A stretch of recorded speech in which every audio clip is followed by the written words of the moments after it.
we on Boss Talk 101. Yeah, we gon' talk, we gon' have fun. We be on fire, we be lit. It's a unique hustle. Big. Check it. It's a unique hustle. It's your boy ECEO, man. I'm in the building, man. I got my boy Pimpin in the building with me today. Okay. It's real serious, man. GAMEGOD, Goldie. I've been watching your interviews, man. What's going on with it? You one of them guys. Hey, you know it is what it is. GAMEGOD, Goldie, the one and only. Man, it's good to have y'all on the platform, man. You know, when you think about I've been watching your interviews, you know what I'm saying? And it's a lot of times, you know, the times change, you know. Yeah. My boy Pimp C say Pimpin ain't dead, it just moved to the web. Yeah. You know, it translated way back then. Right. And a lot of people still ain't caught on. Right. You would be amazed that some of the niggas is still trying to figure it out. Yeah. You know what I'm saying? But at the end of the day, I'm just saying the way you used to date a woman, you know what I'm saying? The way you used to hang out with your homeboys, stuff done translated. Kids don't even go outside no more. Yeah, that's for sure. You see what I'm saying? You only see kids riding bikes. When the last time you seen kids riding like we used to ride? Man, I don't see that no more. Man, that's crazy. I just thought about that. I had a swing with lights on it, reflectors on it. Oh, we thought we were doing it. With the lights on it, the handlebars. Kids is one big wheel in the front, you know. You know who ride bikes now? Old niggas with backpacks trying to figure out how to hustle when they in the streets. You know what I'm saying? Yeah. Am I right? Nah, you right about that, man. I used to be out all day on my bike, you know, having a whole bunch of adventures. Man, my son be in the house on an iPad. See what I'm saying? And I had to force my boy to ride with me. I'm like, man, we got to ride, man. He was like, so we got 4-5 bikes on just hanging up. You know how you hang them up in the garage? Yeah. They hanging up, but they got dust on them now. The more boy, they done quit on me again. I got to try to bring them back to a reality, man. Yeah, you got to bring them back. Man, so, man, let's talk about it. Man, Pimpin, man, you always HHF. You one of them ones, man. You always you never cease to amaze me when it come down to just different people that you link up with. Man, how did you and my boy go to get together? Well, it was on some fugazi stuff, man. You know, somebody trying to make some things happen, and you know, him and I was able to collaborate, and I offered him to have me on his show, which is going viral, over 1 million people, you know, watching. Don't hate the player, learn the game. That's it. That's the name of it. Yeah. Don't hate the player, learn the game. So once I got on his show, the chemistry that emitted from the cameras and from the videos, people was just like, man, y'all dudes, man, y'all go like together like Batman and Robin. So, you know, at that juncture, you know what I'm saying, Goldie's like, man, let's try something else. So we tried something else. And next thing you know, we've been on this crusade, man, you know, to let the world know, man, that, you know, hey, man, that you got the OGs and the YGs. OG stand for offering game, as my man Joe Millionaire out of Pasadena like to say, you know. So that's what we're doing. We're just offering game, you know what I'm saying, me, and, you know, making things happen. I can tell you right now, man, like I said, I heard the boy snap, you know what I'm saying? He got a lot of money. He got a lot of self-love going on over there, man. And I got to rock with it, because at the end of the day, I think as a man, we definitely got to build ourselves up, you know. Even the word of God line, I'm a biblical guy, so he said, love, you know, you got to love yourself. Love your neighbors, you love yourself. Yeah. How can you love your neighbor if you don't love yourself? You can't. Mm-hmm. So I like what you say, man, and then the exercise, you know what I mean, all that stuff, it goes hand in hand. Yeah. You gotta completely build up the mind, right? The body, your spiritual, your soul, you know, basically reading and all kind of stuff. So what made you go here when it come down to just your mental, man? How did you end up being like you are? Well, you know, I went to jail when I was young. Thankfully, I never went to prison though. But you know, all through school, you know, I cheated on every test, was a professional cheater, you know, had the test book before the test came out. So because of that, I never read a book until I got grown. I went to jail, you know, over a situation, and while I was in jail, I picked up a book. How long was you in there? I was only there for maybe a few weeks. Okay, you know, but time to think. Yeah. That's time to stop. You know, and I picked up a book, and it was Think and Grow Rich, right? And that was the first time I ever read a book. And I read it, it blew my mind. Napoleon Hill, Think and Grow Rich. And it was one of those things, I almost got scared when I was reading it, because I was like, ain't no way they put this much game in a book. And it just opened my mind to the power of thought and things of that nature, and it opened me up to reading. And since that day, every day I just been devouring books, so it gave me a different perspective. You know, and from there, you know, being in different lifestyles and, you know, living a polygamous lifestyle, having a bunch of females, living the ups and the downs of that type of lifestyle, kind of being in the streets. When I was making my transition, you know, I kind of hit rock bottom. And when I hit rock bottom, I realized, you know what, I had all the money, I had all the women. That didn't make me fulfilled. So what is it? Let me work on myself. And I got on this personal development journey where I was just working on myself, getting my mindset right, getting my body right, cutting the vices. And my life started to change in a way that it never did, no matter how much money I had. And I was so excited to, you know, give out this information. I said, man, this shit work. And so I just got online and started preaching, man, what worked for me. And that's working out. That's the discipline. That's the habits. That's the consistency. Because I tell everybody like this, they come to me, they say they want the money. I tell them, no, you doing it backwards. You got to get your manhood right. You got to get your principles, your consistency, your discipline right. Because once you get that, you can do anything and make money. But as long as you don't have that right, you can get all the money in the world. You still going to have to double back to being a man first, because you going to fall not having these principles and having the money. So I'm just teaching what worked for me when I was transitioning and making my life great. Wow. Okay. And I thought about also you, when you were younger coming up, what's different about Goldie than when you was coming up and how you was dealing with things? We have the actual same story. That's why I was going. Yeah, same book. You see what I'm saying? Think and Grow Rich. Yeah. You know, I read Napoleon Hill book, and you know, being gamed up, I must have, you know, had the same similar experiences that he had. I said, man, it's impossible for so much gang to be in one book. I said the same thing, and then from that book, I started reading, you know, Dale Carnegie, How to Win Friends and Influence People, Kiyosaki, you know, Zig Ziglar, you know, See You at the Top, and just Og Mandino, you know, all kind of books, man, Prince Machiavelli, and that leads you to become and develop the person that you are. And I think that that's why when people see me and Goldie, we so motivated, because we drop excuses and pick up purpose. You know, we believe in motivation and inspiration. Therefore, you know, our perspective is a little bit different, you know, because when you can see it in your head, you can put it in your hand. Whatever the mind believes and conceive, the mind can achieve. And I think that that's what all of Napoleon Hill students learn from the onset, you know, how to power the subconscious mind, how to do sexual transformation, meaning that how you take the desire for sex and put it for the desire for having some things. You see what I'm saying? And those are the things that Goldie and I have in similarity. Is our commonality is Napoleon Hill. Wow. Yeah, you know, and one thing about that is, man, it's called Think and Grow Rich, not Do and Grow Rich. When people understand, if you put more emphasis on the thinking than the doing, you'll get way farther than just putting the emphasis on the doing. Did you did you ever read the book Secrets of a Millionaire Mind? No, I didn't. You need to check that By one who? out. By T. Harv Eker. Okay, I know who you're talking about. What other book? He got another popular book. Yeah, he got one more, but that's the one that I read. Okay. Like it's like a branch what's out the name of from it again? Secrets of a Millionaire Mind. I've heard of that though. Yeah, That's me and powerful. Slim was just talking about that Birdman brother when I talked to him. It's something that we both. I knew he liked that book too. We both liked that book. You know what I mean? You talked to Slim? Yeah. When I was down there, I told you. I didn't tell you I went down there. You told me you went to New Orleans. Yeah, what I'm gonna go down there I'm for? just saying, because Slim, my man, you know. Yeah, I'm gonna talk to anybody. If I go, That's I'm my going partner, like you. man. Slim, You know my what I'm partner. Yeah, man, you ain't the only one knowing people around here. No. Ken, he deep though. He deep, but at the end of the day, he know how I am. I'm gonna go get it. I ain't go down there for nothing. You know what I'm saying? But at the end of the day, I'm happy for you that you talked to Slim. I that was the first time I talked to Slim. I talked to Birdman more than Slim. But because Birdman more, you know, he popping, you know, he's the man. Slim ain't coming out like that. You know what I'm saying? No, that's why I said you talked to Slim. Yeah, I did. You know what I'm saying? I did. And I've been knowing him for years. He's a very reclusive type person. That's the one thing we talked about with that book and just them coming up, you know, down there. Hopefully sometime in the near future I'll get to talk with him and sit down and have an interview with him. That's the hopes and the goals. Yeah, I think the right culture there. waiting on that.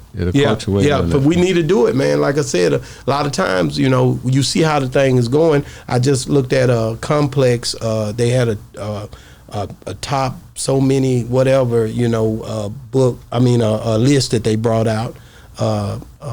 Hip Hop DX or whatever, and it pretty much didn't. It's still like Pimp said, the South. You know, they didn't put no Say Cheese 85 South Boss Talk. We ain't getting no light like that. We got to create our own light, bro. That's 100%. We in a different demographic, and a lot of times we sit back and act like it don't happen. You know why no that more. is, right? Well, we got to pull our own bootstraps up, though. See, when you think about New York, know what I'm saying? no, think about it like this, hypothetically speaking. When you go to New York, you know, Matt Halfer, Jay-Z. They all partners. The XXL, they all grew up together. Yeah. They come from the same project. New York ain't as big as people think it is. It's just an island, right? Yeah. And so those people hobnob with each other, and they got a vested interest in bringing each other up. That's why every time I go to New York, I link up with somebody who's what I would call a socialite, somebody that's well known and respected, because that's just how it is. And that's why you can see Puffy become a billionaire, Jay-Z become a billionaire, because they got close proximity to all those people. But one thing it don't stop, I love the internet and the way that the web is set up. They ain't stopping nobody money.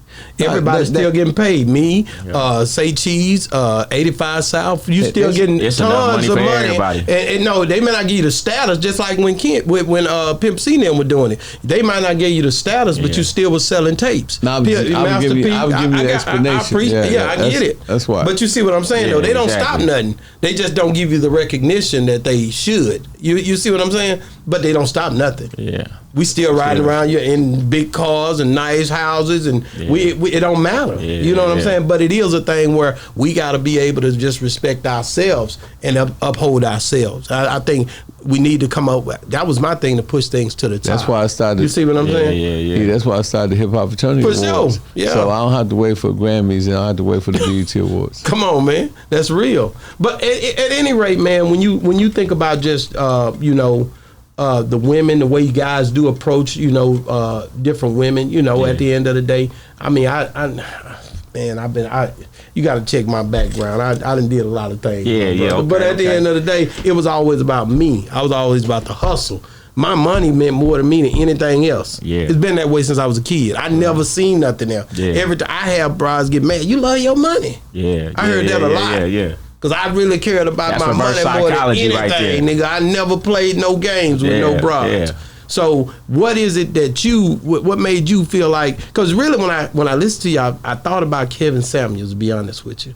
Because of the way that he was hard on them women when it come down to them trying to devalue men and uplift themselves. You see what I'm saying? So what is it, when you listen to, do you get that, or nobody never said that to you? What, Kevin Samuels? I mean, I don't see the parallel between me and Kevin Samuels, because if you listen to our messages, our ideology is a little bit different. He talks about working on yourself as a man. I talk about working on yourself as a man, but that's about where our ideologies I think that's what I was seeing. Because he talks about, the money, man. You want a woman to respect you, you got to have the money, man. You have the money, a woman can't say nothing to you. What I'm saying is, man, my manhood is way bigger than my money. Money is irrelevant in this situation. If it take money for that woman to respect you, she don't respect you because you can't buy respect. That woman has to respect you irregardless of the money, and that's what you're supposed to stand on. So I'm not with paying for respect, or I gotta have this certain status to have respect. Of course, work on yourself, get your money, but that's not gonna be the reason my woman respect me. And that's what I'm telling these dudes. You have value without that. A man has value. Where is a man's value predicated on his capability, his competency? Where's a woman's value based on? It's based on her looks, and looks fade. So how can somebody whose value is based on something destined to go away, more valuable than somebody who can have value until the age of 70 if they competent? So I'm just telling men, hey man, wake up to your value. It's called the great female con. You've been tricked out your value. This woman coming over here brings nothing but looks. What is that doing for you if she's not going to the strip club, getting money and paying you? Those looks really mean nothing to you. So therefore, how valuable is it really? But you bringing this to the table, competency, you bringing wisdom, you bringing knowledge, you bringing money, you taking care of the household. So why do you allow her to be put on this pedestal when she's bringing really nothing to the table? That's all I'm saying. And I'm not saying all women are like that, but most of them are. It's somebody coming to the table with less value than the man, and the man is thinking that he has less value than her. No, I'm saying, man, wake up. You got more value than most of these women. And just talk like it and act like it. Take her off that pedestal. When you put a woman on a pedestal, what are you doing? You putting her above you. You looking up. And if you looking up at her, what's she doing? She looking down at you. That's real. I mean, and that's not the way it's supposed to go. Nah, not at all. That ain't the way it's supposed to go. I agree with you 100%. Nigga, you a preacher. You don't even realize, nigga, I'm finna get you a pulpit, nigga. I'm follow you back. Man, listen, you in Atlanta? Listen, it's a lot of dudes out here. Miami, you in Miami? I'm in Miami. I'm in Atlanta. I'm in California. I'll be in Miami in a couple of weeks. Hey, man, let's do something. We finna start a class, and we got a podcast studio in Atlanta that we just put together in Buckhead. Oh yeah? That's hard, man. I'm gonna be, like I said, when I get down there, I'm gonna hit you up, see if you're in town. For sure, I'm gonna go to Vegas first, then I'm gonna be in Miami. Yeah, definitely hit us up. Man, that's gonna be hard. Like I said, man, I ain't been down there in a minute, but I'm gonna interview a few of them niggas down there. I guess if I can bump into the right one. Yeah, you know what I'm saying? They out there for sure. They definitely out there. They've been calling me. I done got the calls, man. Why you ain't came to Miami? I'm like, nigga, I'm coming. but I just it just got it got a line right. The time got a line right. Yeah. So dealing with 2 or 3 women, you know what I'm saying? I've been there. Yeah. It's hard, man. Like you cool with that? That's what you like? No, listen. I don't advocate. You know what I'm saying? I don't advocate for a man to have 2, 3 women, but I do advocate for a man like that. I used to look at you and be like, man, that nigga, I feel sorry for that nigga. You know, you gotta take it. I quit pimping. I remember one day I stopped in front of a strip club. I said, "Oh, get out of my car.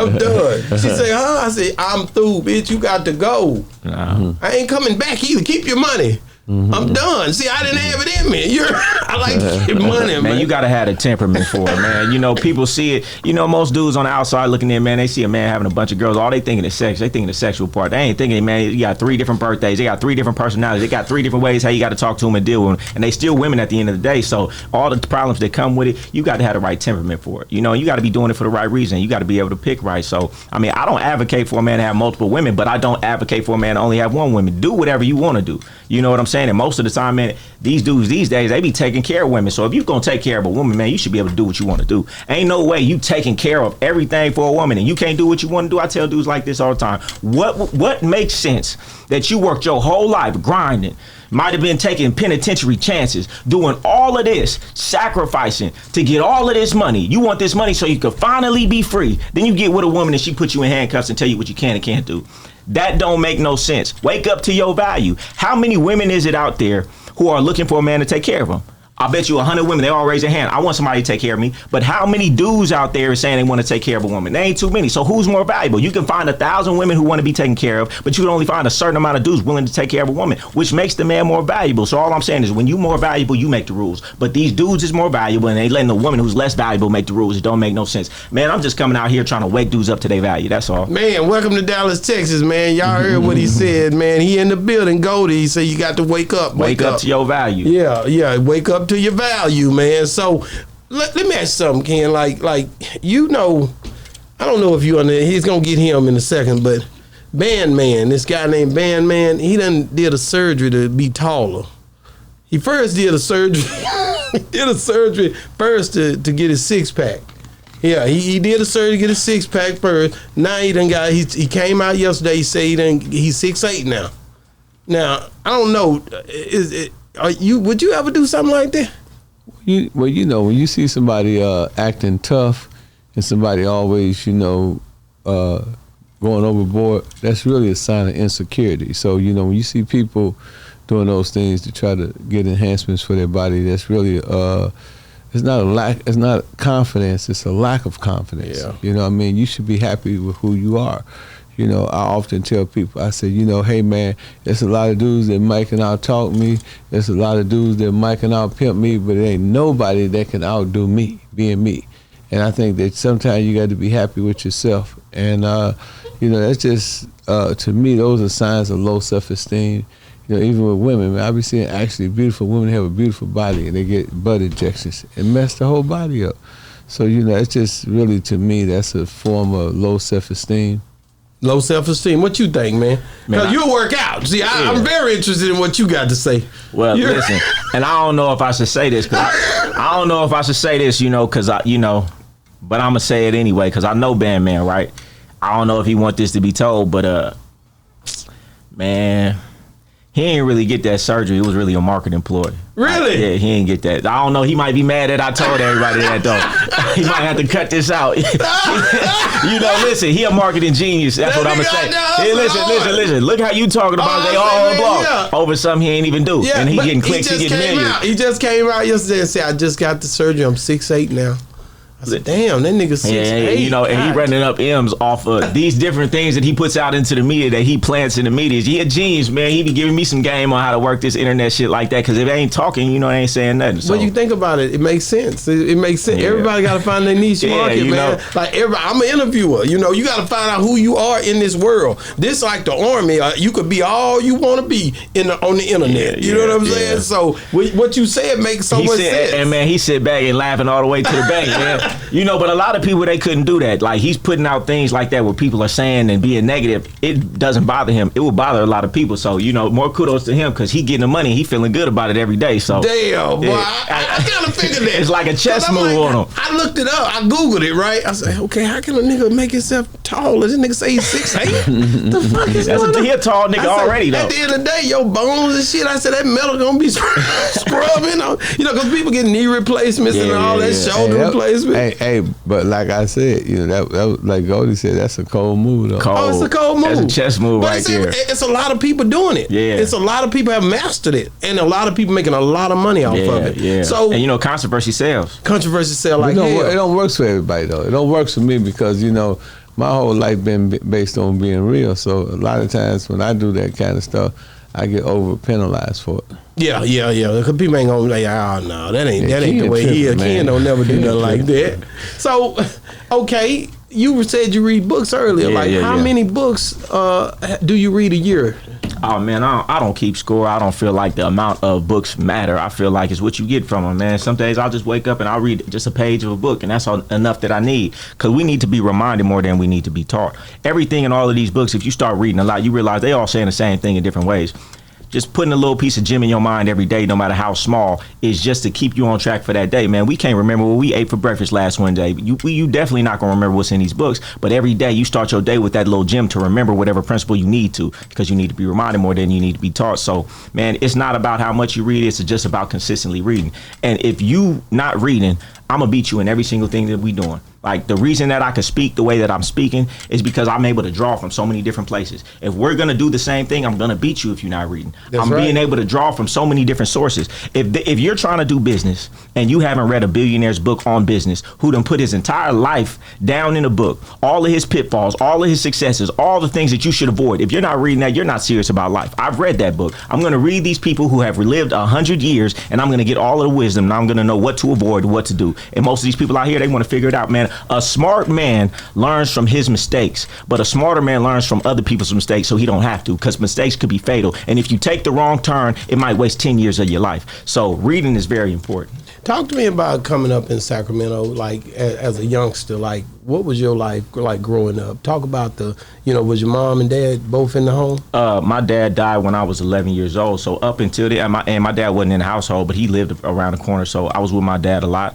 And then when he died, it was like, it was lawless. Do whatever you want, whenever you want, however you want. Your mama can't tell you nothing. So that's when I started jumping outside and, getting a little wild. But thankfully for me, my mom, she was still on top of me. She really didn't let me hang out, and I hated her then for it, but I love her now for it, because when I look back, all of them dudes was going to jail and juvenile hall when I had to be in the house and things like that. But it also kept me, working and focused on my money. And then, at the age of 16, my uncle, he moved down the street, and he was a player from Oakland. He came through and he showed me a different lifestyle. So I went from living this square lifestyle, just a regular lifestyle, living, having a girlfriend, to seeing this man come down the street, Benz, Hummer, another Benz, a female here, two females in here, a woman rubbing his back, one cooking for him, one rubbing his toes. And I'm like, damn, you can live like that? And, it changed my whole paradigm. And I turned around and I said, okay, that's what I want to get on. And, that turned around everything for me. And in Sacramento, around when I was coming up, the lifestyle, the game, just that lifestyle was very attractive, and people was either selling drugs or they was getting into that lifestyle, and it was like I was attracted to that. Wow. Up on that end, it's a lot of players and Max and pimps and the game, like Louis Belt. You know him? No. It's a guy, a comedian named Belt. He came in here. He from up on. So how far is that from Oakland and all that? Like 2 hours, hour and a half. 2 hours. Yeah, it's all up there. I need to get up there. I told you I ain't been up there. I got to get to the Bay, man. Yeah, so how we say, we everybody else slower than us, man. The game originated in California. Here we go. But, in Milwaukee, man. Hold on, wait a minute, man. It's a lot of slow talking niggas with a lot of game in Texas, niggas. They talk real slow. Take their mindset. No. We got respect for Texas. Texas, Memphis, Hey, if they didn't have respect for Milwaukee, I'd have knocked enough hoes out of Sacramento. Right?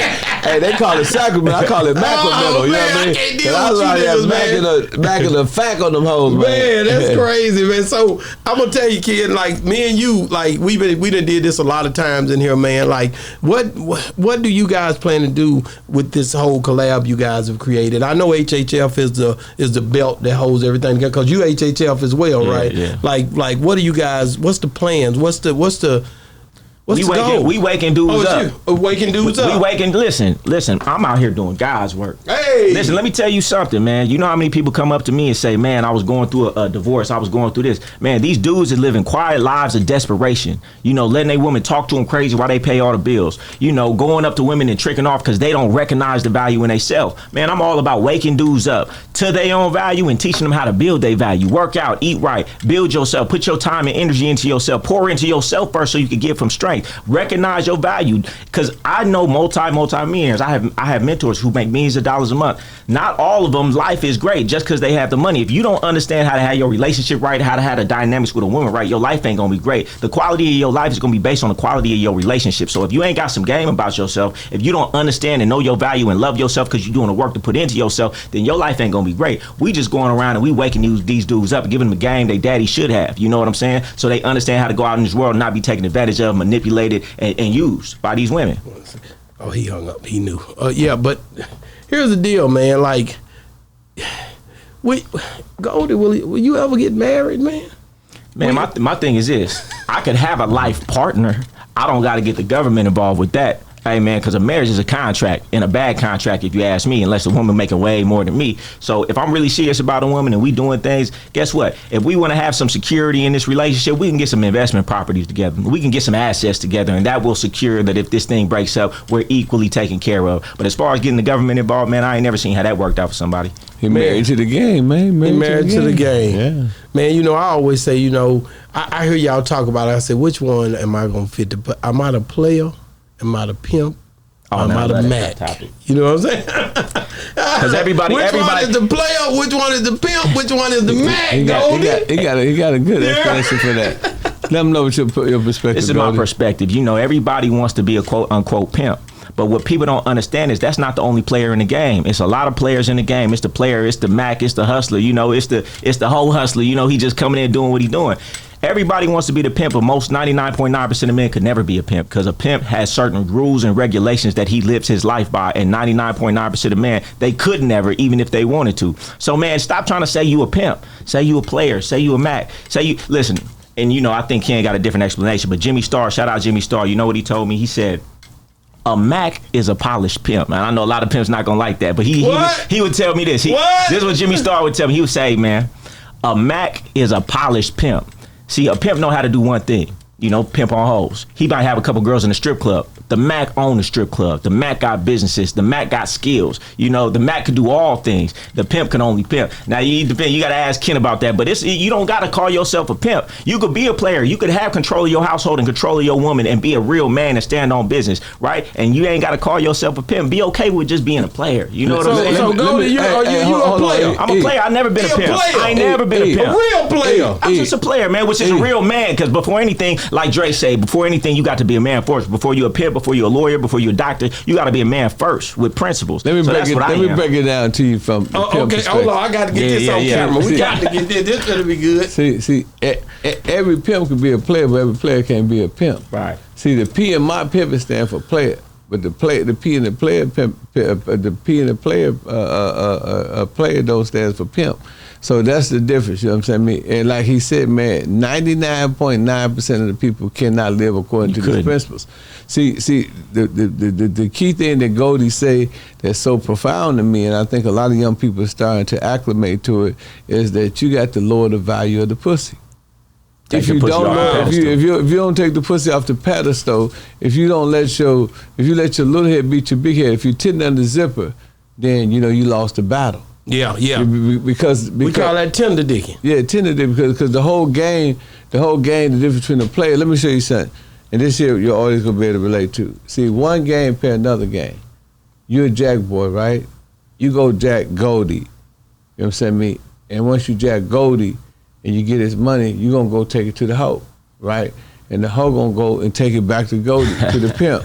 And then I ain't no pimp though. I mean, I'm just making an example. And then the pimp gonna go give it to the lean man. then the lean man gonna go make it rain in the strip club. One game pay another game. That's the only reason why it's called the underworld, because the underworld feed off of each other. So you understand me? A lot of players, you know, they can play on pimps. You know, like, you know, we got some partners, you know, that throw the 3-card body, that could throw the topping ball. And pimps fall for it all the time. Pimps, when it comes to gambling are some of the biggest tricks on the planet. Yeah. You know, they get tricked out of their money all the time, but they go break a bitch out of her money. And then, you know what I'm saying, when the dude that break the pimp out of the money, he gonna go get some powder from the powder man. You see what I'm saying? And then, you know, it goes on and on. So that's why I say every pimp can be a player, but every player can't be a pimp. Wow. And that kind of break it down? Yeah, that break it down. But you know, it ain't even about the title. It's about being a man, standing on your principles, giving the bitch the option. Let her choose and refuse what you saying, man. How could you be a player? How could you be a man and you sneaking around your house like a little broad? You paying the bills, but you can't do what you want to do. You lying and sneaking around. Come on, man. That's not being a man. Be a player. Be a man. Let that woman know, hey, listen, this is what it is. Hey, baby, if you want to mess with me, I'm going to mess with you, but I'm going to do what I do when I feel like doing it. Are you with that? Yes or no? Rather than getting with the woman acting like it's going to be like this, and then you going to go do this, and then you mad she keyed up your car. Well, use a fraud. Now, I'm not saying it's right, but you didn't give her an option. You think she would have keyed your car if you'd have told her from the gate you was going to do what you wanted to do? No, she couldn't be mad at it because you let her choose and refuse. And you'd be surprised how many women would get with it if you just kept it real. You know, that's all we saying is just keep it real. Understand, when you got value, you make the rules, right? Listen, this is what Dre said this once, right? A woman believes she's more valuable because if you ask a woman, would you let your man have another woman? She'd be like, hell no. But if you ask that same woman, if she's being honest with her friends, would you be with that your favorite superstar or movie star on stage, even though he has a wife or a girlfriend? She said, yeah. Well, why is it that she'd be with that famous dude who has a wife or a girlfriend, but wouldn't let her man be with another woman? Because she finds that dude on stage more valuable, right? So everything breaks down to value, and a dude just has to recognize his value. But you can't have value if you lying to a woman, because that means you're scared of her. And if you're scared of her, you don't have no value. So you doing things every day to devalue yourself and your woman. You wonder why she got an attitude, because you lying, you sneaking around, you doing things that's not respectable, therefore she don't respect you, therefore you don't have no value. What if you catch one of them girls, you know, out of your 10, 15 concubines cheating on you? What if you catch one of them cheating? What do you do? Well, I mean, she gone. That's, you know, she can do whatever she want to do. If that's what you want to do, you can do that, but you gone and she know that. So it's like, I'm not worried about it. You know, she come through the front door looking for a way out the back door. When you understand that, man, it's not like these dudes be worried, oh man, where did I go wrong? Man, you ain't do nothing wrong, man. You could have been a perfect man in the world. A woman gonna do what she gonna do, right? But guess what? You can't be mad at it. I don't have a negative, pessimistic look at women. It's like having a car. You got a nice car. One day this car ain't gonna be mine. And I know that, but I don't treat it like shit when I got it just because I know somebody else gonna have it later. When it's my car, I wash it every day. I clean it out. I make sure it's great. We take good trips together. And when it's time to give up the keys to another man, I give it up to him. And I have fond memories of that car. You know, these dudes, it's either one way or the other. They love the woman too much or they hate women altogether. Man, I love women, but I just understand what it really is. Yo, do you, when you think about just your first girlfriend, do you remember? Yeah, I do. What was that like for Goldie? Man, it was sad. Come on, let's talk about that first one. First one, it was sad. That's the one that you know, you be like, damn. You know, I remember, man. I ain't gonna lie, I caught a stomach ache, but I don't even know. But my stomach wasn't hurting. It was bad, man. Like she hadn't hurt me, man. I was 13, 14 years old, balled up. I went through the same thing. Man, I went through the same thing, man. I think we all did. Cause we were trying to figure it out. We thought we were going. We thought it was what it would portray to be. You know that, right? Let me tell you about my first girlfriend, man. And this is why you need a man in your life. Cause she tricked me into being her boyfriend. You know, we was getting down, you know, having sex, my first little piece of pussy, you know, pussy on the man. Oh, that shit is like crack when you first hit it, right? Nobody let me know, man, sex is like crack when you first get it. And she was like, listen, if we gonna keep doing this, you got to be my boyfriend. You know what I'm saying? So I'm like, pussy on the man, all I gotta do is say I'm her boyfriend. Bet we girlfriend and boyfriend. If I would have had somebody around me tell me, hey, nah, you don't accept that. You tell her, all right, well, we done. 9 times out of 10, she probably would have came up with me anyway. But I knew it was characteristics that was not gonna be conducive to a good relationship. But anyway, I fell for the hook, line, and sinker with her, and it was nothing but problems from that day forward. What about you, kid? Give it up. Oh, well, you know, it's a young lady, man. You know, my situation is a little bit different. So, you know, I'm trying to be, you know, I used to steal, you know, so I go steal stuff and I give her some of the stuff I stole. Like, here, mama, you know what I'm saying? And I stole these rings, you know, you want a ring? You know, I give my partners rings, I give everybody rings in the hood, you know. And I thought this bride really liked me. So I goes over her house one day, and when I tell you this dude, he about 29, he busting her, man. She screaming. I said, she don't scream like that when she was me. You know what I'm saying? So that broke my heart. You know what I'm saying? I said, oh, man, I ain't putting it down right. You know what I'm saying? He knocking her lines out. You know? So I'm mad, man, and, you know, it just turned me into a whole other person. Like you said, you know, it wasn't a stomach ache, but it was like. It was like something wasn't right, it was man. It was like, you know what I'm saying? I'm like, what happened? You know what I'm saying? But at the end of the day, right? At the end of the day, you know, I think what you go through, I think that everything that a man do in life, the good steps of a man are ordered by the Creator. That's right. You know what I'm saying? I mean, I think that, you know, a lot of people think things that just happen. Nothing just happened. There's no coincidence. There's no accidents. Everything that happened according to the law. I'll give you a prime example. If you were vacationing, right, you and your wife, and y'all was in a log cabinet, and you had your dog with you, and y'all, the log cabinet was below a big old mountain, and then all of a sudden, sun come down and it hits through the roof of the the roof of the log cabinet, hit your dog, and it instantly kill him. Well, that's the law. Over a succession period of rain falls, and it just continues raining, the rocks soften. And then when the rock came down, it didn't just come down, it came down on the auspices or under the guidance of gravitational pull. And every time something comes from a higher place, what gravity does, it increases the speed. And that rock became a projectile, hit that dog in the head, killed that dog, and that was happening according to the law. You know, God is a scientist. What you mean can't? You know, you talking religion? No.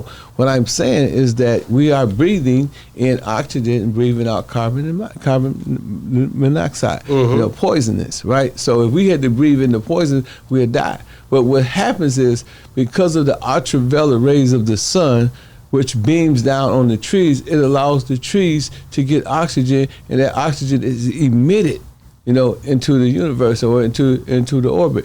And that ain't the only thing happening, you know what I'm saying, according to the law. There's also a thing called precipitation and condensation. So as it rains, right, you know what I'm saying, it's going into the ocean. But when it comes up, that's precipitation. It comes down, that's condensation. And that rain is going and raining on those trees, also allowed to provide oxygen.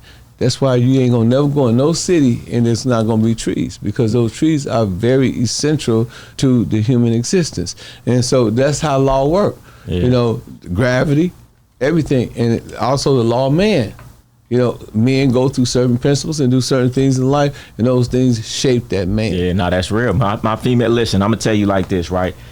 It never felt right. My first girlfriend, that entire situation never felt right. Me sneaking around, lying to her, going to the club, having a different, at the time, I think it was MySpace, having a second MySpace, having a second phone. Like, I knew I wasn't living right, but that's just what I saw. That's what you're supposed to do. So when my uncle, who was a player, moved down the street and I seen him living a different way, doing what he want, how he want, with a bunch of different females, it broke my paradigm. And that's what we out here doing. I'm trying to break the paradigm of what you think you had to do. Y'all all living by this sad ass life with the happy wife, happy life bullshit and all happy king and not a goddamn thing. Y'all living quiet lives of desperation because you've been programmed by society. And what I'm trying to do is break the paradigm and let you know you got value, and let me show you your value, and you can live like this too, or however you see fit. And it don't gotta be the way you've been programmed. Because when he came down the street to change my paradigm, and I said, I'm never lying to a broad. I'm never not doing what I want to do. And I've been free ever since. You know, and I say this like this, right? It all comes down to value. Look at your value. Strip that woman down. What is she really? Why are you valuing her so much? When you really look at most women,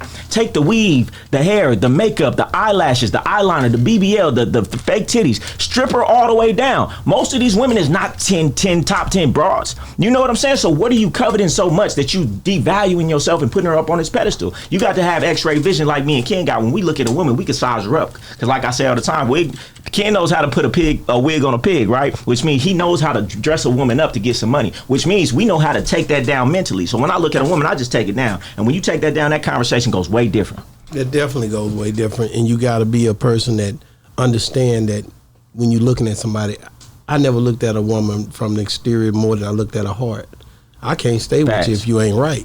Facts. You got to have something in there. Yeah. That's one thing I always tell people. It's a difference, man. You know, women, you know, at the end of the day, there's different statures and different levels. I guess, you know, mine got to pray with me and all kind of stuff. It's a lot of stuff you got to do with me. Man, it's gonna be hard for you to be with me. Gym with me. We gotta do a lot together. And to be honest with you, it's tough, you know, finding that. That's why I think. Why do you think the divorce rate is so high? Why do you think there's so many different single women and men? Why do you feel that is? I think because number one, dudes are starting to wake up and say this don't make sense, right? What am I getting married for exactly? Right? What is this woman bringing to the table? All she's bringing is a liability. If this doesn't work, she can take half of my money. Not only that, a woman changes when you get married. When a woman has leverage on you, things change. A man may know a woman for 4 or 5 years, they together. The moment she gets pregnant by that man, he says, oh, she started changing because of the baby. No, she didn't start changing because of the baby and hormones. She started changing because she now has leverage on you. Same thing with marriage. She changed when she got into that marriage because now she's secure and knows she can take money from you if she leaves. So now she has leverage. So dudes are starting to wake up and say, I don't know if I want to give this woman leverage on me. Wow. So and I want to speak to that. Go ahead. Okay, a lot of times when you talk about marriage, you're talking about a Eurocentric mentality, right? We've been anglicized in this country to have a Eurocentric perspective. In Africa, they don't get married. You know what I'm saying? I mean, they jump a broom and stuff, but they don't have the same contract as he said. That's what I was telling you yesterday. I said, when you go and you buy a car, you got to register. You go and you register with the state. When you get married, you got to register the state because you're claiming ownership.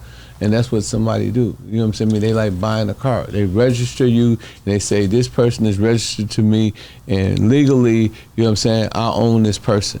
And that's what you're doing. You know what I mean? You're allowing yourself to be owned and purchased, you know what I'm saying, by this specific person. But, you know, if you're a free-thinking mind person and you coming from an Afrocentric perspective, you can change, as he said, the paradigm. You can change the mentality. You change the mentality, you change the reality. So a lot of people, you know, like me personally, I don't look at marriage from a Eurocentric perspective. You know what I'm saying? I do, as the brothers say, look at it as a contract. But I can break the contract when I get ready. You know what I'm saying? I can change the subject matter. I can take control of the situation. You know, I also think one of the reasons why the divorce rate is so high, it's not because, you know, so much the female. Goldie kind of hits on the nail. It's the man don't have value on themselves. You know what I'm saying? I mean, when you're a valuable man, when you're an alpha man and you're a real king, and you know how to reinvent yourself and you know how to stay relevant, that woman gonna always be down with you. I say the key to having a woman is to be able to go to different levels. If you doing the same thing at 40 with your broad that you was doing at 20, y'all lost 20 years. Y'all lost 20 years. So the key to the game is to always elevate, always take your woman to another level, always elevate yourself.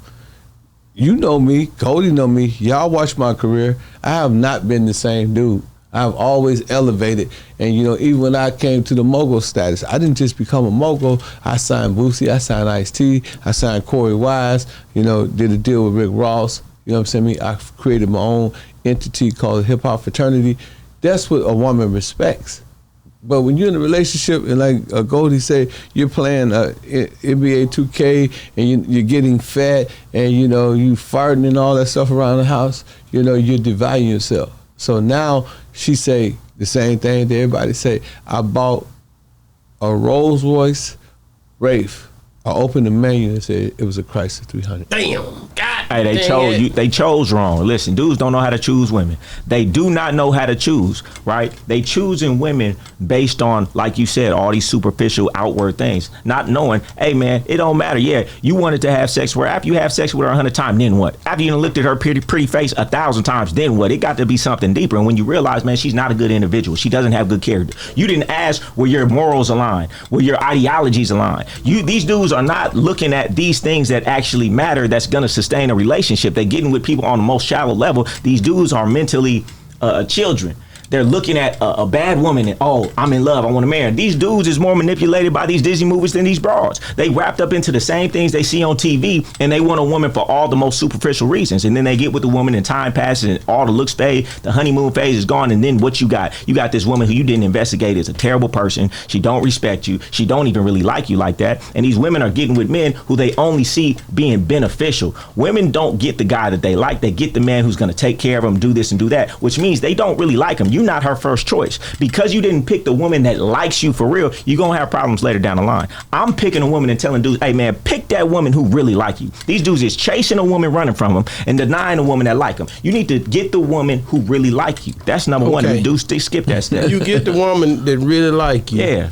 And you and her, y'all hanging out, and y'all been together. Y'all been running around for about 2 years together. Yeah. And all of a sudden, you know, she see you for some reason. She feel like she want to raise her hand and put hands on you. Yeah. If she hits you, and y'all get to arguing out, what do you do? What do Goldie do? Okay, if I'm out with a woman, let's say I couldn't even imagine this happening. Let's just say, you know, in a parallel universe, man, a woman put her hands on me. Man, listen, I'm not about to put my hands on a woman. You ain't got power over me like that. I ain't finna go to jail in here, right? I'm not gonna get to arguing with you. Most likely, let's just say, like real talk, if a woman did some shit like that to me, I'm gonna play that shit so smooth, like I ain't tripping. Damn, baby, chill, watch out. You know, whatever we gonna do, I'm not even gonna alert her to me being upset. I'm gonna end the night on a good note, and I'm never gonna speak to her again. Wow. Because I'm a player. I already decided when you did that, you violated something you can never come back from. So I ain't got to argue with you about nothing. We ain't nothing to talk about. But I'm not gonna make her more upset and more irate by telling, bitch, I ain't fucking with you no more, bitch, you got me done. Why am I doing that? I've already decided what I'm gonna do. I'm not gonna escalate the situation even further and piss her off, and then it'd be really a situation. I'm gonna keep it player. I'm gonna drive home. I'm gonna drop her off. I'm gonna block her, change my number, and that's gonna be it. What about a scenario of you wake up, she's sitting there on the chair just crying because she don't use your face card on the iPhone, and she looking through the messages and she see all this stuff she didn't know about. What do Goldie do? I mean, shit. I'm she upset, man. I'm gonna just tell her like this. Listen, I'm gonna need you to get over it because you're ruining my mood right now, right? You shouldn't have did that. You did it. It is what it is. Now I'm gonna give you a couple minutes to get it together, but in a minute, either you gonna have to leave or I'm gonna have to leave because you got my vibe up. And that's it. And that's it.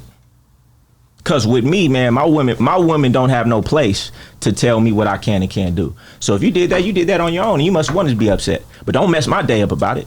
Do what you want to do. That's what I'm gonna ask. Hey, well, listen, what you want to do? Because we can't just sit here and cry all day. You want to leave? You want me to leave? Let's figure this shit out. Cause I want you to stop crying. Wow, what you think? Have you ever woke up and somebody been through your phone? That should happen for real. Hey man, you know that is the most demoralizing, the most inhuman thing that a woman can do, because what happens is, man, you know, you feel like you being violated, you know, and actually, you know, it's a crime, right?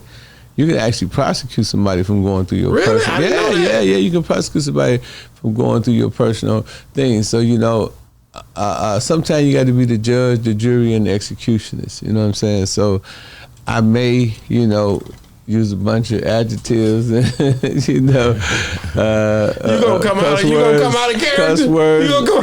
Hey man, look, man. hey man, E, this shit happened. You know, it happened to me several times. You know, and you know what? I try to rationalize, and I try to tell myself, you know, boy, you a cold motherfucker. You got these hoes going crazy. You know what I'm saying? So I try to trick myself, like, this bitch didn't just violate me, man. But this hoe really did some shit, right?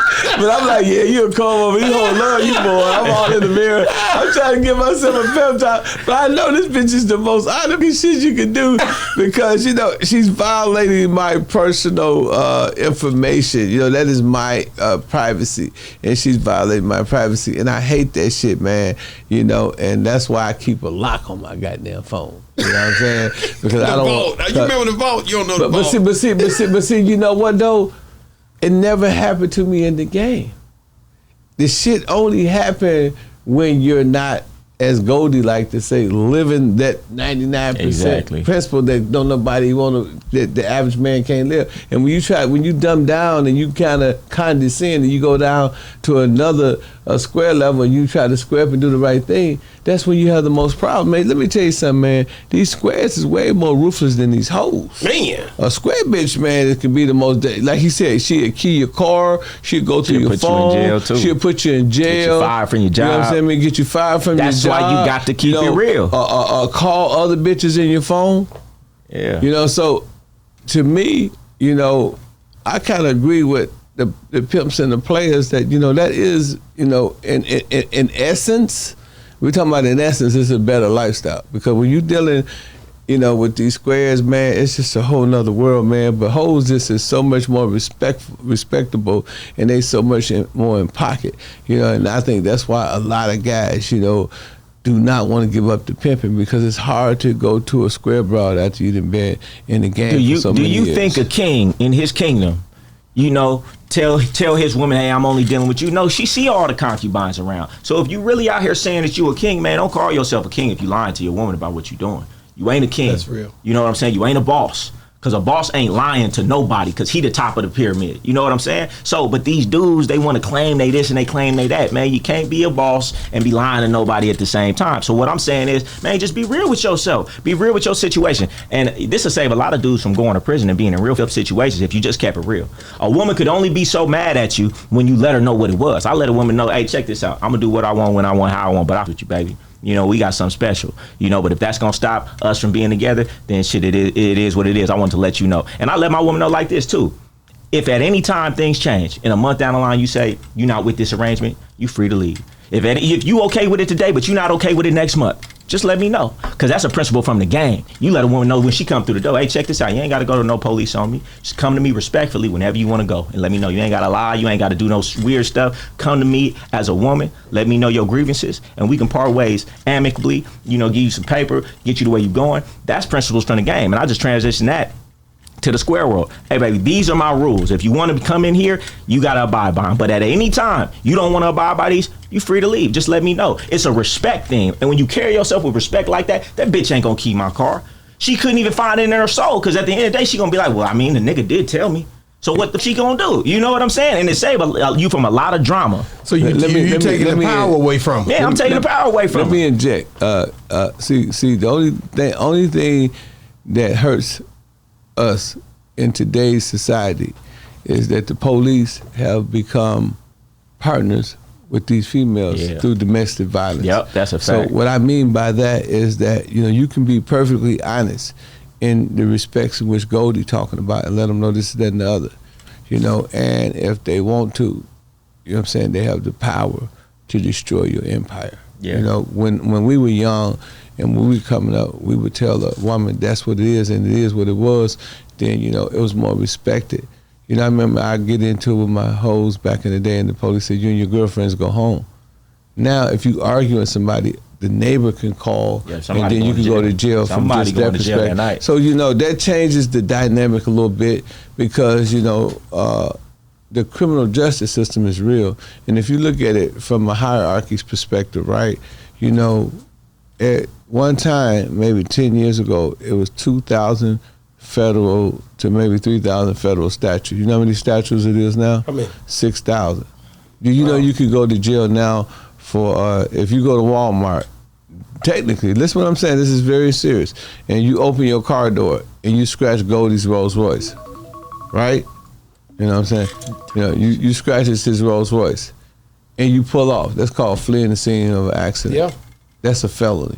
So, you know, when you got so many different little small things that is intricate within the law, it's kind of difficult for a lot of, you know, stand-up guys, you know, and there are some exceptions to really be stand-up, because it's just really against us, man, right now. And, you know, the law is really, you know, it's really bad on players, you know, and pimps and hustlers, because, you know, you almost forced to be a square. Like Goldie said, the woman hit him, you know, he's gonna just walk away. He's gonna be amicable, and then he's gonna walk away when the opportune time.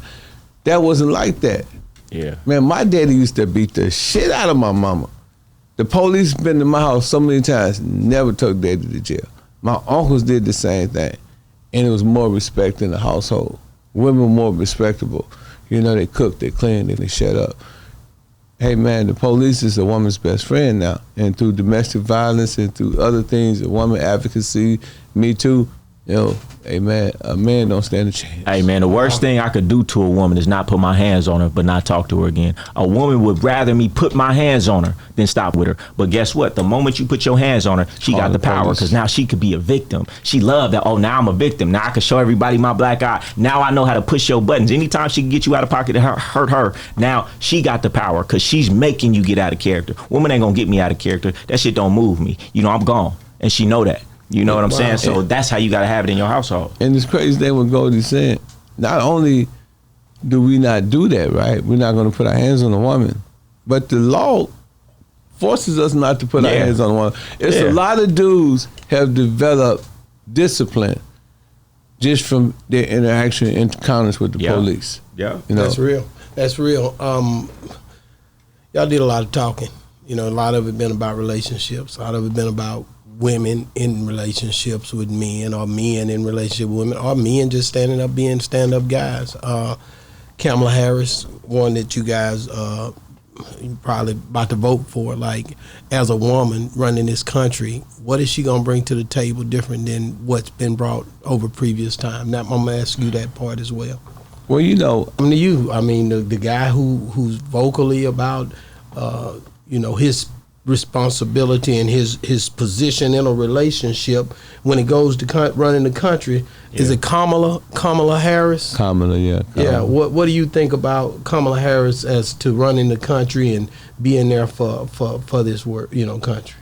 Well, you know, I'm a big advocate on speaking on what you know, and I got to be honest, you know, I haven't really looked into the policies of Kamala or any of the other parties running, so for me to sit here and speak, I'd be speaking on just some things I've seen on the internet what isn't truthful. Get back to me when I, you know, educate myself on the policies to give you a good answer. You know, I like to live what I preach. You know, you're and a politician. I like to live what I preach. President, man. You know, I don't like when people just speak on things that they don't really understand. You know, so I'll get back to me when I get a little educated on her policies. Wow. So he got out of that one. Yeah. Yeah, he had to bail up out of that. And I don't blame you, boy, because it got touchy and it got touchy fast. You know what I'm saying? I basically brought that in there because of the way we've been speaking. I've been waiting on that question. I had that like a loaded gun, under the table. You know what I'm saying? But you all got daughters, so you're... Wow. And, so... Let's talk to Goldie for a minute. Yeah, the man Goldie, with the plan. Man, Goldie, we want to ask Goldie. Goldie a little younger than me, you know, and I can look at him and tell he glistening over there. he get the pretty boy smile. You know what I'm saying? Diamonds, Goldie, what do you even have? Okay. Do you ever buy a woman roses, man, and and show her that you love her? Check this out, man. Listen, when I was coming up, one of my uncles, man, you know, he came to me and we was sitting down having a chopping session. He said, man, you know, you little niggas these days, y'all don't know nothing about no romance, right? He said, these niggas out here forget the woman is a woman first, whether you in the game, whether you here.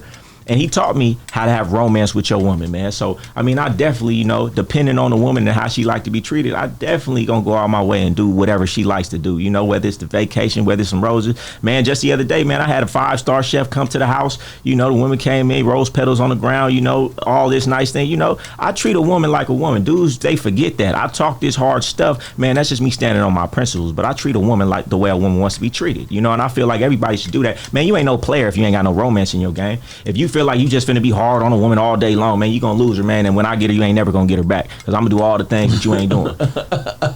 Damn, you know what I'm saying? Man. You know, these dudes, they listen to too much music. You know, they pick and choose what they want to listen to, man. That woman is a woman first, man. So treat her as such, man. And she gonna respect it. She gonna appreciate it. And she gonna in turn treat you like a king if you treat her like a queen. But you know, don't treat no tramp, no bum like a queen. You know, she got to be qualified, and you got to have standards. And that's another thing I want to touch on. These dudes have no standards, right?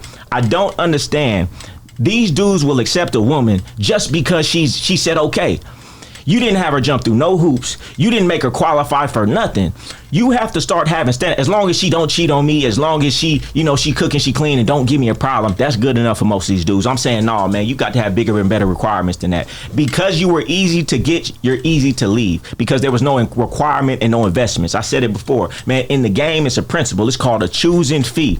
And it's called an interview fee. If the broad even want to sit down to see if she's interested, she got to give me an interview fee. Otherwise, she gonna play with your time. And if she want to get with me, she got to give me a choosing fee. And I say you need to do the same thing in the square world. Guess what? If she want to go out to dinner, guess what? Make her pay for it. And guess what? If she's not willing to pay for it, she ain't serious about you. If she's serious about having a relationship with you and getting to know you, guess what? She wouldn't mind either paying for it or paying half. You know what I'm saying? Wow. So what I'm saying is start having requirements. What's easy to get is easy to let go. That's why they require a down payment on a car. Otherwise, everybody will say, yep, I want it, I'll come back. No, you got to put your money down and you're going to lose this deposit if you don't come back. Start having requirements. A man with no requirements isn't a valuable man. Wow. You meet a woman. Because I had a girl, man. I ain't going to lie to you. I had got broke on I was busted, man. She came over, man. She was from Arkansas. I never forget. Yeah. I just telling my wife about this the other day, and I ain't had nothing. I had just went through a situation, just getting home, and man, she was liking me. I'm cut up. I'm coming through. You know what I'm saying? I ain't skin glistening. I ain't seen. I ain't had no contact with nobody for some years. And she loved me, fell in love like that. I ain't never touched her. You know what I'm saying? All of a sudden, she, I'm over my aunt's house. I don't even have a place to stay. She ends up buying. She bought all kind of groceries one day. I got mad about that. She done went over there, man. Oh yeah, we need groceries. She done went and bought all these groceries. I come back, and what's going on? She say she wanted to do it, man, messed around there, and she bought the groceries, and we kicked it, man, and But I was mad about that, man. But I said that to say this. I said that to say this. If you have a woman that's taking care of you, looking out for you, she got $5 million. Yeah. And you know what I'm saying? You broke. Yeah. But you got to go by her rules. No, I ain't never going by her rules. You got to go by her rules. No, I don't got to go by. Let me tell you this. Go ahead. It's the principles of the game. Man, you got to be willing to turn down $1 million if it ain't coming the way you want it to come. It's a rule in the game, right? It's called I get paid, I don't get bought. You understand me? I get paid, I don't get bought. You can't give me no money in a way that I don't want it. If it's coming disrespectfully, if it's coming with contingencies, if it's coming with ultimatums, you can keep that $1 million. My manhood is worth more than any amount of money. You can't buy it from me. I get paid, I don't get bought. And even in a relationship with a woman, I don't care what she's doing. I'm going to be me and stand on my principles. Otherwise, you can buy me. And if she can buy you, she's never going to respect you. So I don't care if you get 10 million one day. She knows that you can be bought. Your principles are for sale, and you're not a real man if your principles are for sale. Your principles for sale. I'm not for sale, man. I'll move out and have nowhere to stay before I let a woman talk to me crazy, treat me however. I don't care if I'm living with a woman and she paying for everything. She gonna treat me with the utmost respect like it's my house, and if she don't, I'm not living there. I'll go be homeless on the street, but with my manhood intact before I do that. And I live and die by that, and that's how most men should. And when you act like that, guess what? She gonna let you stay there and she gonna treat you right, because everything is a test. And for her to see if she can buy your principles once she bought them, now she gonna treat you disrespectfully. When she see you not going for it, she gonna see you a man worthy of respect. Wow. Money don't mean nothing, man. You know they print that shit. You know what I'm saying? But they can't print principles and manhood. That's what's valuable. And when a woman sees a man who moves like that, since so many don't, she gonna value it and covet it. Wow. Man, Ken, what you think about this youngster, man? He over here whipping and wheeling and dealing. I wouldn't be hanging with her. Hey, over here wheeling. But the answer to the question, if she tell me, if a woman tell me to accept her principles, you know what I'm gonna do? What you gonna do? I'm up there now and I'm say, break yourself, bitch. I'm gonna rob the hoe, man. I'm robbing the hoe, man. Give me all that. Hey, let that 10 million get away. Hey, they gonna be looking for me in the daylight with the fans, like, hey, they gonna put an APB out on me, all pimps bulleted. You know what I'm saying? Hey man, because if you for sale, you know you about to be a prostitute next, man. If the bitch could buy your respect and buy you and tell you what to do and what not to do, man, it's only gonna be a certain amount of money for you to do something else. And then where do it end? It don't never end. If you for sale, if your principles is for sale, where do it end? All it take is more money, and the more things you might do. And I ain't gonna say none of them names, but you see what's going on in Hollywood right now. For the right amount of money, if your principles could be broke over a little bit of money, for the right amount of money, you gonna do some nasty things, man. So don't break on your principles. That's what I say. Wow, let's go to mainstream. You almost went there, and you might pull out politically again on me, but when it come down to Shannon Sharp, man, and that Cat Williams interview, man, they say a lot of people, it upset the water, and a lot of people done started to have issues with Shannon. Shannon feeling like he might be being a little shadow banned and all kind of stuff online Shannon, now. Man, yeah, like yeah. Think so? I'm just saying, the numbers ain't going back up to that Cat Williams level. I mean, it opened up the floodgates for a minute there. Yeah, but that was like a one-off thing. I don't feel like the numbers gonna stay up there. That's impossible. That did like the most numbers on YouTube, period, right? Yeah. So I mean, of course it ain't gonna stay up there. I didn't hear about it being shadow banned. I was a hell of an interview though. That shit was better than a Cat Williams stand-up. No, not that one. I'm talking about just the following ones. Since the wave hadn't been going back up like it was. That's a hard act to follow. That's a hard act to follow. And go back to what my daddy always said. He said, always leave yourself room for growth. Hey. You know what I'm saying? And that's why I never try to, bring my best or show my best hand on the first WAP. You know what I mean? I get better as time go, right? Man, you know what I think Shannon should do? He should have me and Ken on there. We might boost some numbers up. Well, I'm gonna be honest with you. Yeah, we get it back up to you get it back up there, yeah. Hey, I said some shit. Hey, I tell who that girl was in that Pimp C. No, you can't do that. I tell you, I said, don't you never tell that. Yeah, tell that on the Shannon show. Don't you never tell that. Telling it. Don't tell it. Shannon Shay, if you want to know who was the person on that sex tape that Pimp C showed me, hey man, call me and Goldie on the show, and we would get on there and we would reveal who the person was. I ain't revealing nothing because I don't know. I wasn't there. I was there.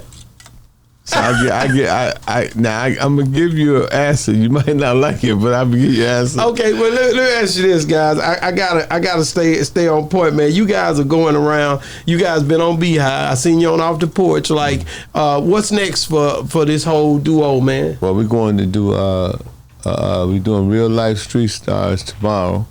We're going to California on the 5th. We're doing Nick Cannon playing spades. Me and Goldie gonna be playing spades with Nick Cannon. And probably Waka Flocka. We're doing Waka Flocka got he be on the show with Nick Cannon, and we might be doing we're gonna be doing Nick Cannon's masterclass. Then we're gonna do 19 Keys. He's interviewing us, and then Big Court, your man, he's supposed to be getting back. Yeah, for sure. We're doing Gangster Chronicles with Steel, and we're doing Smoke a Lot Radio with Yuck Mouth, and there's a few more that's unconfirmed. And then after that, we're doing Big Facts with Big Bank, we're doing Big Bank Show from Big Facts. And then we got a few more that we got going on. And then I'm trying to get Goldie on the View. I want to get him on the CNN show, talking about high value men, I want to get him on some of the Red Pill podcasts. So, tap in. Yeah, so if you want to get in with contact with Goldie, you want Goldie to do seminars, whatever, hit me up at 404-790-9627. Only serious inquiries only. We are booking him for everything. You want a personal consultation. We just did one guy just booked him for $10,000. That includes, that's like a buffet. You get a buffet of Goldie and Ken. You get to go on some of these podcast runs with us. You get to go, to the VIP parties with us. You get to sit down and get Tulich, a tutorial from us, and it's both from both perspectives. Goldie have his perspective, I have my perspective, so you're going to get a double dose of it. You're going to get two perspectives of the game.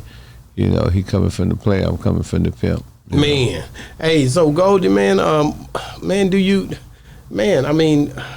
can't wait to get to that wedding, man. I'm coming through. I'm gonna come see you, man. I already know, you know what I'm saying. At some point she gonna lock you in.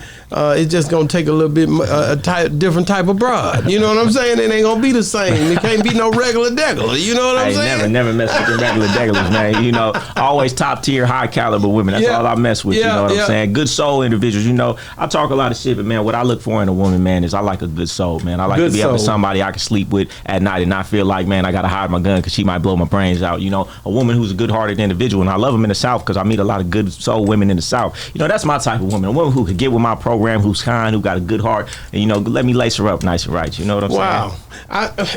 I know I'm a man. I be in the Word. I'm a God-fearing man, right? Yeah. Do you even read the Word of God? Do you read the Bible? I don't. I like a lot of principles in the Bible. You know, I tell you, I'm spiritual. How would you know if you ain't read it? What do you mean? You say, I asked you, do you read it? No.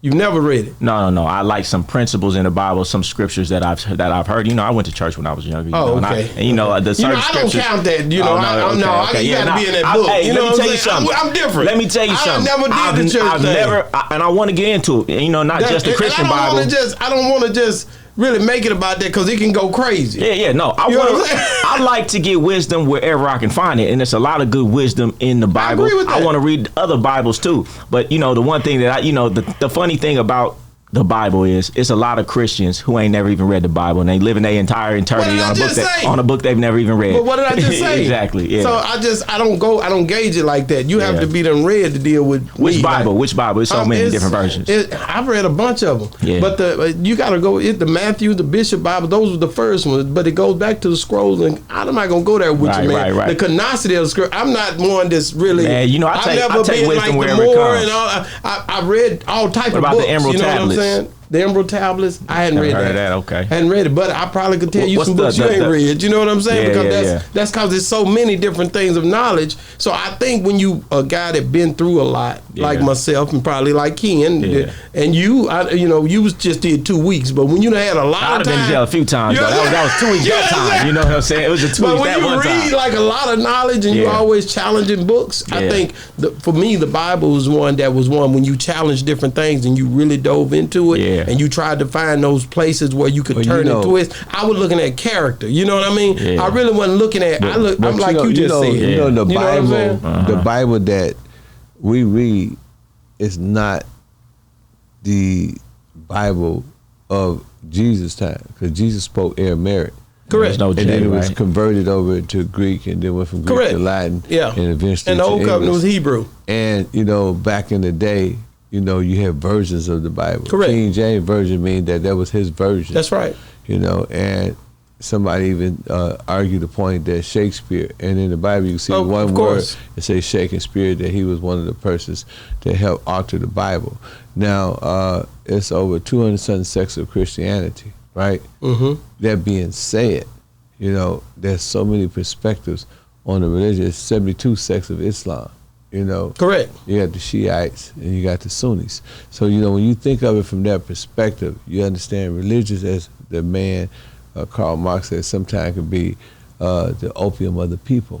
You know what I'm saying? Mm-hmm. And when they say the opium of the people, that means that a lot of people are drunk on the religion, they're high on religion. And I think that's why it's such a sensitive subject. But I mean, at the end of the day, when you think of the Bible, there's only one way to think of it that would save your life. Come on.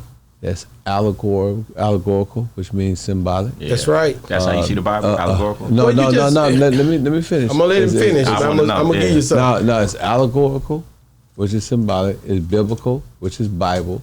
And then it's historical. Because, when you talk about the Ethiopians, the Canaanites, the Moabites, the Hittites, all these people are actual people. The Palestinians, the Jews, these are actual people in the Bible. That's historical. That's right. So, you can't get a historical value. And then the biblical value is the part where you get into the religiosity, where people start dealing with dogma, and dogma is mainly opinions, right? Mm-hmm. And then you got, of course, the allegorical part. Now, that's the part I think that Goldie and everybody love. That's the wisdom part. That's Proverbs and, different things like that. And it's really like, in every message, there's a lesson. And there's certain lessons that you can be taught, like, you don't give a man a fish, you teach a man how to fish. That's right. These are principles that are in the Bible. Those are allegorical. So, but when you want to get into the historical aspect of it, the original Bible, and a lot of people don't know this, was written on papyrus papers. That's right. Papyrus are leaves that grow in Egypt. You understand what I'm saying? That's right. So these leaves were transferred, the original transfers to a Ryland, Berlin, Ryland Museum, and they call it Ryland papers. They're not called the papyrus papers no more. And that's where you see tampering, and plagiarizing. And, the Romans and the Greeks, they did plagiarize a lot of the teachings that were the original teachings. Because like people say Jesus, right? And a lot of people ain't gonna like what I'm about to say. Jesus was unquestionably a black man. The Bible said that his hair was like wool, and that his feet was like brass burnt in the oven.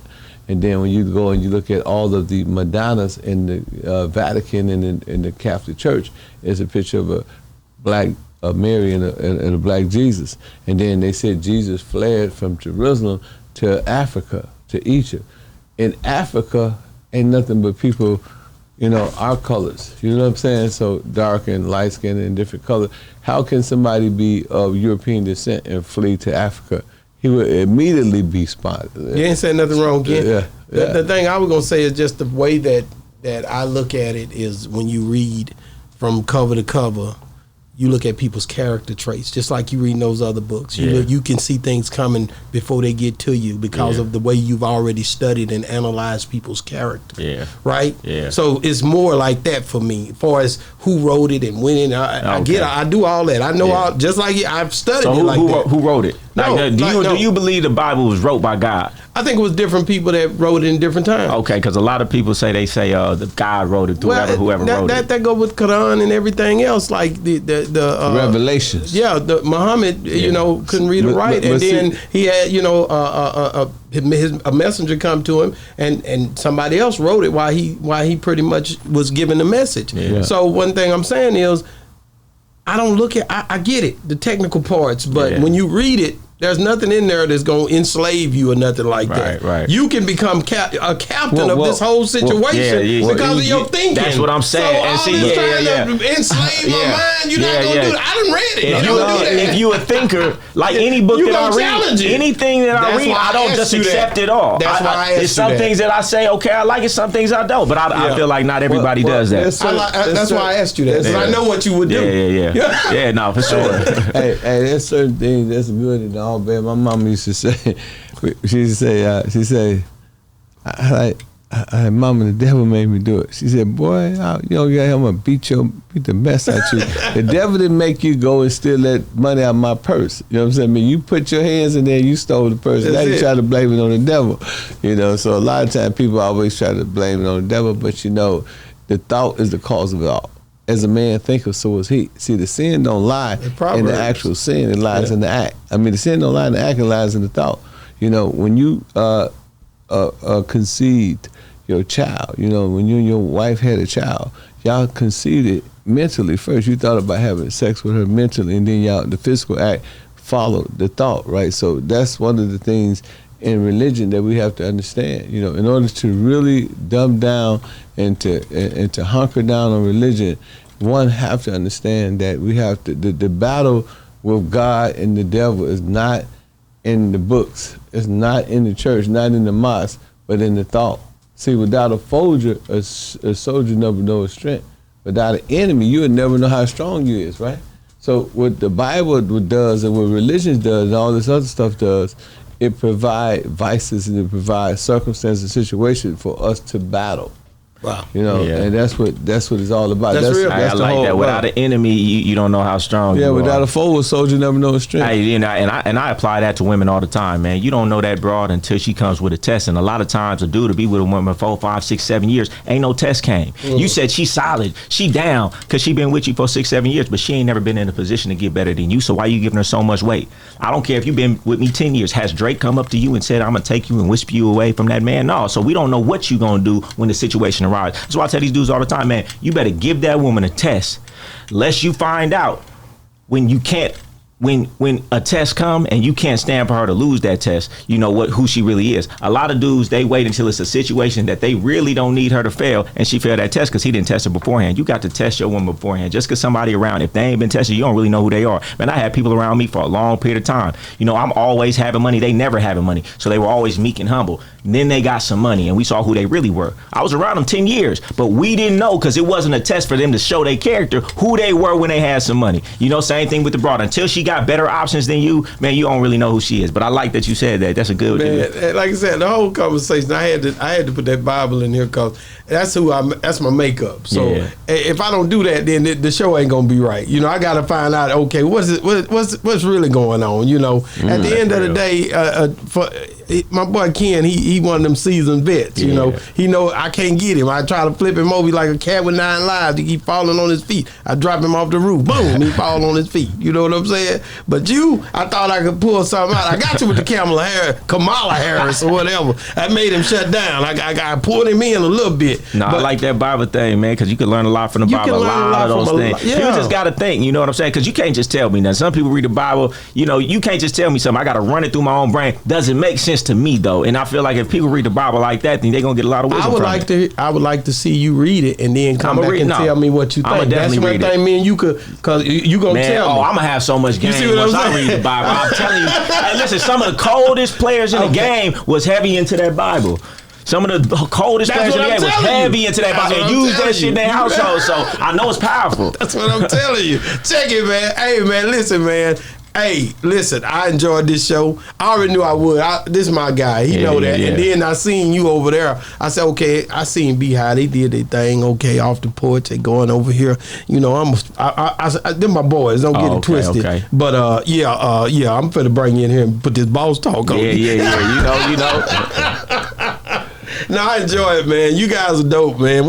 Hey, listen, man. When y'all go to Cali, hopefully I'm up there when y'all on the West Coast. You got to come. I'll be on in a few weeks. I'll be up there. When I don't know when y'all going. From the 5th to the 10th.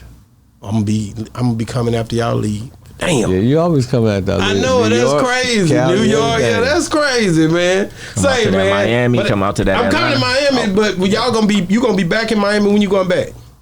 Shit. After y'all leave from up there? Yeah. You going back down there? You'll see me in Miami. Okay. Yeah, let's do it. After the 10th? Yeah. I'm coming to Miami. Man, let's do it. Let's do it. Okay, so we're gonna link up again. Yeah. You know what I'm saying? Because I'm definitely coming to try to figure out what's going on down there. 100%. Thank you for coming on the show. How can people get a hold of you, man? You got books or anything? Yeah. Young Goldie _ on Instagram. Game Guy Goldie on YouTube. GoldieRatio.com. Hit me up on Instagram. I'm really active there. YouTube Game Guy Goldie. Young Goldie _ Make sure you get that underscore in there. And Game Guy Goldie on YouTube. Man, right. I got courses. I got that's hard. Yeah, game guy mentality, man. You want to understand why I think the way I think of the frameworks is broken down in my course, Game Guy Mentality course. I got 200 ways how to ask a man for money. That's for the ladies. You know, I got the manhood, game and manhood principle ebook. I got a whole bunch of ebooks, man. You know, I done studied under a lot of very wealthy individuals. You know, been in their programs, and I've distilled a lot of high level information that I give in blueprints that don't cost too much money. You know, I just give out all the game on all levels. You know, on my site. So check it out. Thank you so much, Goldie. What about you, my guy? Pimpin Ken, hey, you did it again, man. Boss Talk 101, man. Yeah, I told you I was gonna bring you a mastermind, right? For sure, and you did. This is gonna be an unusual, a different show. Yeah, for sure. And I told you that we on a trajectory, you know, that's gonna, lead a lot of young men to the promised land. You know, we definitely throwing alarms in the graveyards and waking these cats up, man. We no longer tipping past the medicine cabinet. When we go to the medicine cabinet, we knocking on the cabinet, let them know, hey, get up, man. No more sleeping pills. You know what I'm saying? Yeah. And that's where we at with it. And I think that if Goldie stay on the trajectory he's on, and I'm a firm believer that he will. I think that he's going to be not the next Kevin Sanders, but the great Goldie. I think he's going to be the great game guy, and I think young people and older people are going to listen to him all over the world. And I'm prognosticating, I'm predicting this. My mama used to say I'm prophesizing. Hey, look out now. Let them know about the classes. Oh yeah, we definitely got the classes coming. They're gonna be able to get a double dose, from the young coast and the OG coast, and it's gonna be really electrifying, man. It's gonna be highly spiritual, and like you said, anyone who's watched this show, one thing this show have done today is show our range, that we can go from religion, we can go to philosophy, we can go to the ism, we can go to the streets, we can talk about the women, we can talk about the men, whatever y'all want to talk about. You want to talk about exercising, that's what me and Goldie bring to the table. And like I said, you know, we're going to be starting our classes soon, so people can go and they can join. And man, definitely follow me at RealPimpKid_. And go get my books as always. The 48 Laws of Game, Pimpology by me. You can go get it at audible.com by typing in Pimpin Ken. Also, my other book, The Art of Human Chess. If you're a study guide to win, if you want to learn how to move and maneuver and finesse, you know, that's the book for you. You know what I'm saying? That's why I get. Hey, let me get one more thing to you done. Yeah. I'm going to say one more thing. And shout out to Mallory, who holds down my hip hop fraternity up there in Atlanta. Shout out to Vado, my vice chairman. Shout out to CB Gray. Shout out to my artist, Mike Fresh. He was supposed to be here today, but he's probably in Fort Worth handling some business. Shout out to my son at One of Great Supreme, and my other son who's an actor in Hollywood, Ken Ivey. And shout out to the entire hip hop fraternity. If y'all want to join, they want to join the hip hop fraternity, go to hhfmedia.com. It's a free social media site, all black owned. You can upload your videos, you can upload your music, and you can follow and DM people. Man, check it, man. What we got? I got weekly game calls right now. You could jump in on those. I also got a website, free game community where every day I'm dropping gems of game just on life, on personal development, all that. And last thing I want to say is this, man, because I'm heavy on this, man. We was talking about the game and things like that, but what I'm really about, man, is personal development, becoming that man first. All this other stuff, man, y'all want to walk the walk without talking the talk. Y'all want to talk the talk without walking the walk. Y'all want the game, but you don't want to be that man. Y'all want the money, but y'all don't want to be that man. I want everybody to work on themselves, man. What's a man without strength? You need to be in the gym. You need to be eating right so you can have that mental clarity. You need to be doing the things and develop that discipline, that consistency, the habits. Once you become that man, you could do anything you want to do successfully. But if you try to do everything first, you're going to have to come back around and become that man first. So become that man first and get your value up. Man, listen, man, I didn't really ask you, but usually when the guests come on here, they leave me with one of their necklaces. I ain't tripping, though. If you don't want to do it, it's up to you, but usually they'll leave me one, and I keep it for them until they get back. It's both hours. Hey, I would tell them to do that, but I got to wear it first. And then I hand it down to you. Let's talk about the jury for a second. Like, how do a guy, like most dudes look at you, they're going to be like, okay, I hear you game. You didn't really express to us the entrepreneurship. How do you help guys? How do you help people to come up to where they can come on, get on? I'm gonna tell you right now, and this go back to a mentor I had when I was very young, right? He was very successful in his own right, and I asked him, I said, man, how do I become wealthy like you? And he said, I'm not gonna tell you. He said, because it doesn't matter what I did.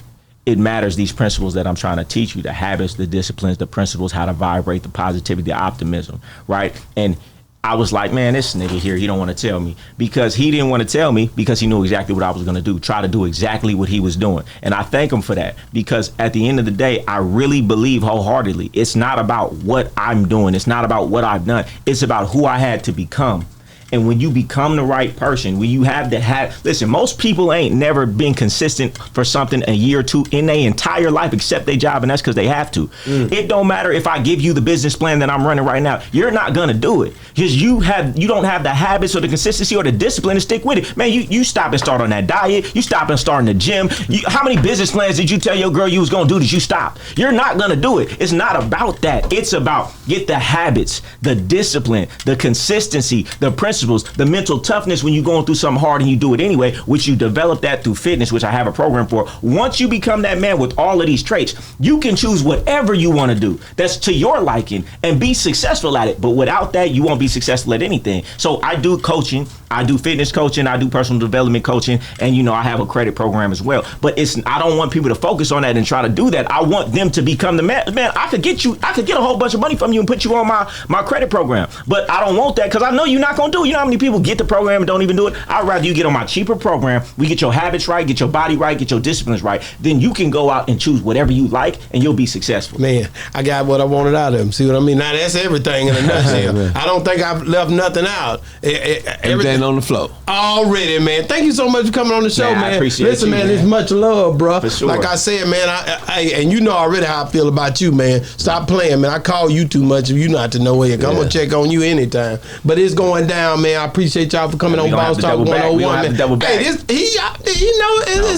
family. Yeah, so check it, man. Hey, man, it's been another great segment of Boss Talk 101, where the bosses talk. Yeah.